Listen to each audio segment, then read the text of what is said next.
मुंबई में हुई विपक्षी दलों के गठबंधन इंडिया की तीसरी बैठक में 2024 के लोकसभा चुनाव में एनडीए को टक्कर कैसे दे, इस बाबत माथापच्ची हुई और विपक्षी दलों के बीच सीट शेयरिंग का फॉर्मूला भले ही इंडिया की आगामी बैठक में तय हो, मगर जम्मू कश्मीर के पूर्व राज्यपाल सत्यपाल मलिक द्वारा सुझाए गए अचूक फॉर्मूले को किस तरह से आगे बढ़ाया जाए, उस पर चर्चा हो रही है। सत्यपाल मलिक ने विपक्षी गठबंधन को एक उम्मीदवार के बदले एक उम्मीदवार का सुझाव दिया था, यानी एक सीट पर एनडीए के प्रत्याशी के सामने इंडिया की तरफ से भी एक उम्मीदवार हो।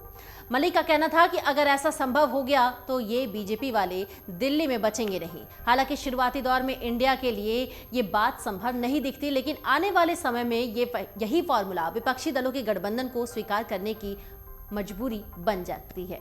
और अक्सर आपने देखा होगा कि अपने बयानों से केंद्र सरकार के लिए नई मुसीबत खड़ी करने वाले पूर्व राज्यपाल सत्यपाल मलिक ने विपक्षी दलों को कई अहम सुझाव भी दे डाले हैं इस बार।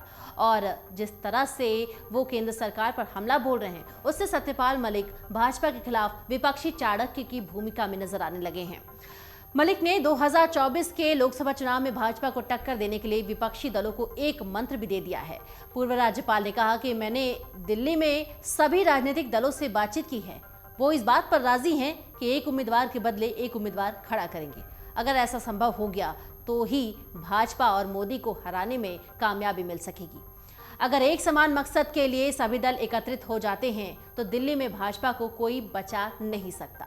सत्यपाल मलिक ने आगे कहा कि मैंने दिल्ली में सभी पार्टियों से बातचीत करी है और सभी राजनीतिक दलों को इस बात पे सहमति देखा है कि 2024 के लोकसभा चुनाव में एक उम्मीदवार के बदले एक उम्मीदवार खड़ा हो कि इस रणनीति पर हम सब काम करेंगे। और ऐसा अगर संभव हो गया तो वोट नहीं बटेंगे, उसके बाद भाजपा वाले दिल्ली में नहीं लौट पाएंगे, तब इनका नाम लेने वाला कोई नहीं होगा। आज जिस घमंड को लेकर ये लोग घूम रहे हैं वो चूर चूर हो जाएगा। सत्यपाल मलिक ने कुछ महीने पहले राजस्थान के सीकर में आयोजित एक जनसभा में लोगों से कहा था कि एक बात ये भी समझ लो कि इस बार यानी 2024 के आम चुनाव में ये लोग बच गए तो उसके बाद आप नहीं बचेंगे, आपके पास ये आखिरी मौका है। उन्होंने ये बात इसलिए कही क्योंकि अगले साल होने वाले आम चुनाव को लेकर भाजपा उत्साहित है। आपको बता दें कि भाजपा के 44वें स्थापना दिवस पर पीएम मोदी ने कहा था कि हमें अति आत्मविश्वास का शिकार नहीं होना है। लोग अभी से कह रहे हैं कि 2024 में भाजपा को कोई नहीं हरा सकता। पूर्व राज्यपाल मलिक अब हर मुद्दे पर खुलकर बोल रहे हैं। उन्होंने पुलवामा के अलावा कई दूसरे मुद्दों पर भी भाजपा को घेरा है, और वो चाहे जंतर मंतर पर बैठे पहलवान हो या फिर अडानी का मुद्दा हो, इन्हें लेकर मलिक खासे मुखर दिखे हैं। किसानों को लेकर राज्यपाल रहते हुए भी मलिक ने केंद्र सरकार पर निशाना साधा था। उन्होंने रक्षा मंत्री राजनाथ सिंह को लेकर एक बड़ा बयान भी दिया था। मलिक ने कहा था कि राजनाथ सिंह प्रधानमंत्री पद के सीरियस उम्मीदवार हैं, अगर उनके भाग्य में है तो वो प्रधानमंत्री जरूर बनेंगे। वहीं सीट शेयरिंग को लेकर सत्यपाल मलिक के बयानों के बाद राजनीतिक जानकारों का ये कहना है कि सत्यपाल मलिक ने बिल्कुल सही सुझाव दिया है। मौजूदा राजनीतिक परिस्थितियों में विपक्षी दलों के लिए एक सीट एक उम्मीदवार का फॉर्मूला बहुत कारगर साबित हो सकता है। अगर ऐसा होता है तो एनडीए को कड़ी टक्कर दी जा सकती है। वजह, एक सीट एक उम्मीदवार के फॉर्मूले में विपक्ष के वोट नहीं विभाजित होंगे।